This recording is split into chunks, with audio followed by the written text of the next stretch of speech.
సామెతల గ్రంథము 15వ అధ్యాయము 26వ వచనం చదువుకుందాం. దయగల మాటలు ఆయన దృష్టికి పవిత్రములు. ఇతరులతోనే మాట్లాడేటప్పుడు ఇతరులకి ఓదార్పునిచ్చే విధంగా మనం మాట్లాడే వారంగా ఉండాలంట.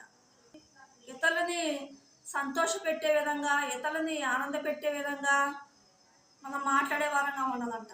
ఇతరులతోని మనం మాట్లాడేటప్పుడు జాలి, దయ, కనికరము, ప్రేమ, ఆప్యాయత, రాగం మన నోటి మాటల ద్వారా మంచితనాన్ని పంచుతూ మంచి మాటలు వారితో మాట్లాడే వారంగా ఉండాలి అని చెప్తున్న దేవుడు. కొంతమందికి పిల్లలతో మాట్లాడటం చాలు కాదు, తల్లిదండ్రులతో మాట్లాడటం చాలు కాదు, భార్యలతో మాట్లాడటం చాలు కాదు, భర్తలతో మాట్లాడటం చాలు కాదు, బంధువులతోని, స్నేహితులతో, ఇరుగు పొరుగు వారితో మాట్లాడటం చాలు కాదు. ఇతరులతో వారు మాట్లాడాలంటే, కుటుంబ సభ్యులతో కొంతమంది వారితో మాట్లాడాలంటే కఠినమైన మాటలు పలికేవారుగా ఉంటారు.